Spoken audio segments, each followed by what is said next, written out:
Good morning. This is Rachel with Infused Meadow, and this is one of the things that I'm needing to make because I'm almost out. This is my burger seasoning, and I thought maybe somebody out there would like to try this. What I do is I add 1 tablespoon of this mix to 1 pound or 500 grams of meat. Usually I use this when I'm making beef burgers. So I can't tell you if this will be as good if you added it to like turkey burgers. But I can tell you it's very good. Usually I add a tablespoon of this to my meat and about a teaspoon and a half of Worcestershire sauce to my ground beef. And then I stir that up and then I patty it out. And then we have burgers. So that's something that I do. So I'm just going to put everything already into this jar and I'll just give it a really good shake. So to start, I'm going to go in, where is it? With a half a tablespoon of salt.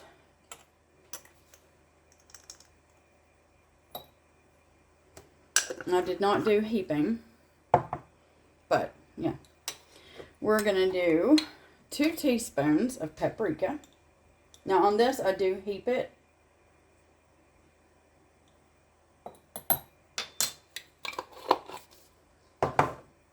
One and a half, sorry, I gotta shake my onion powder.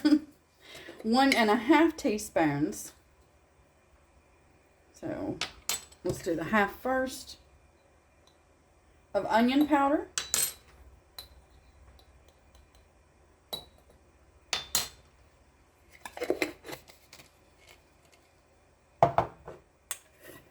One and a half garlic powder.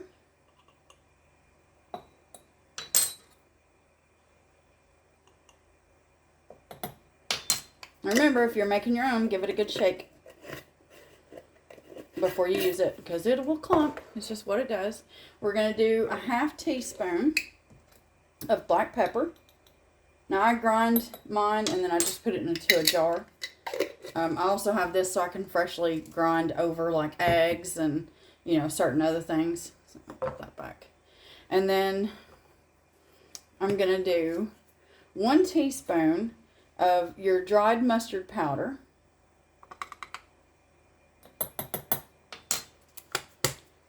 And then you don't have to, but I like to add a half a teaspoon, because I know not everybody's big on spices, of your just some crushed red pepper flakes. And then all you're going to do is, if you're like me, just put it in a jar, put the lid on, and give it a nice shake until it is all combined. And there you go. You got yourself some hamburger seasoning. Easy to make. Like I said, you can start with a half a tablespoon. Try that. And then I would still add the Worcestershire, especially if you're doing beef. It really helps with flavoring.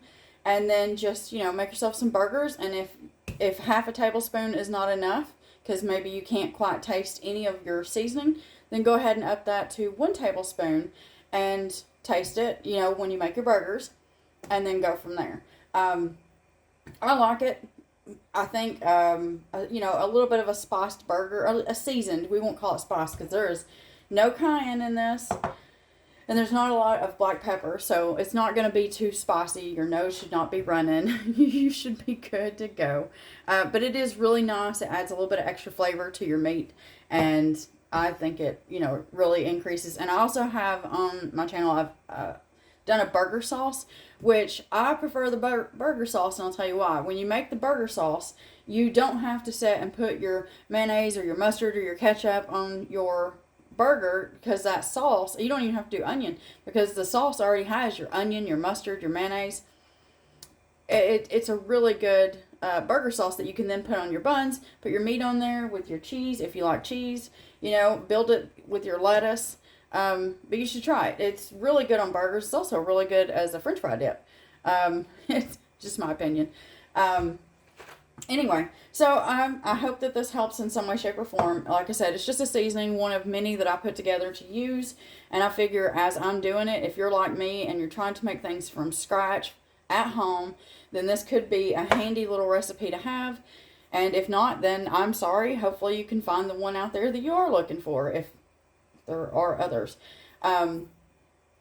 as I do any kind of spices, when I need them, I'll make the rest, I'll do a video. And then that way you can decide if it's something that you want to make or not.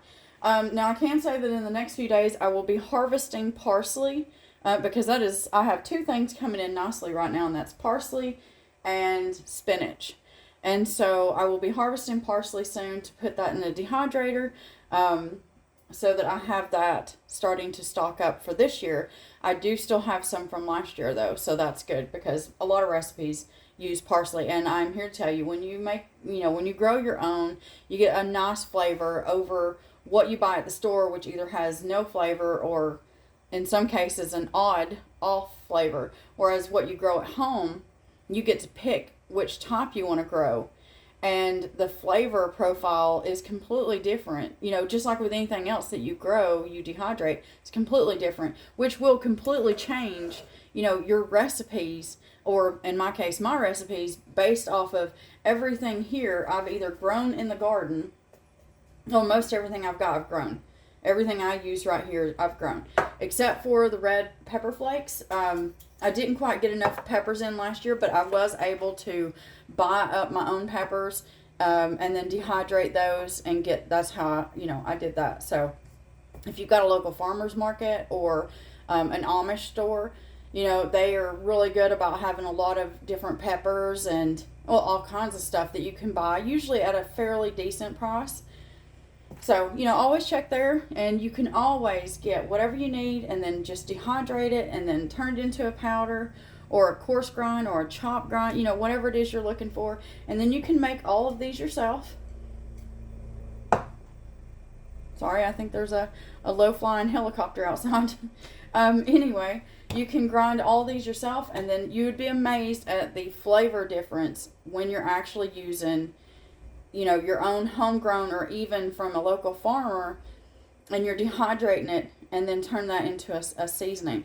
It is it's almost a different ball game, in my opinion. And my son's as well.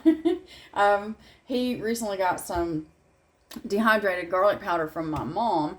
And so when he used it, he found that, while what you get at the store, you may need, let's say, a tablespoon of it, versus a teaspoon of your home ground, home dried, home ground garlic powder. That 1 teaspoon is really about all you need for certain things, depending on how much you do or don't like garlic or onion, any of these things. So anyway, this is what I got for you this time. I've got a few other things I have to do today. I believe I'll be recording those as well.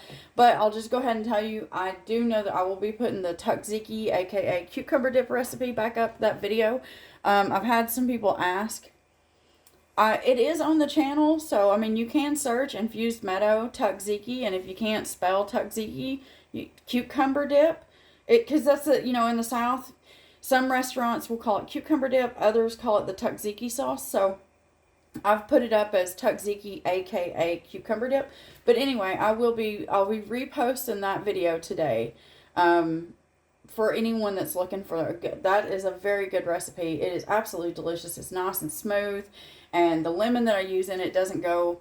You can't taste the lemon. It does really well at enhancing the natural flavors of your yogurt and your sorry, I got my ink pen. Your yogurt and your cucumbers with that. Your what am I thinking here? With your other little seasonings, like your little bit of garlic.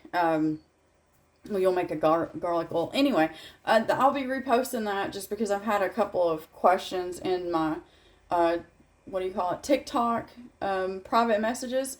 And so to save some time, I'll just repost. And then that way that should help anybody that wants it. And that's all I got right now. I'm going to be making some bread. I'm going to use the Tangzong method, so I might record that and put that up so that if anybody's looking for it. It's another really good bread. It's in my top 5. It's one that lasts longer than a day, because most bread recipes are only going to last you a day. And unless you have a very large family, then that you need bread that's going to last longer than a day. And so the dinner roll recipe that I put up, it lasts 4 days in an airtight container, or I use a Ziploc bag on my shelf. And so you can put, you can take that, and instead of making dinner rolls, just make yourself a loaf bread.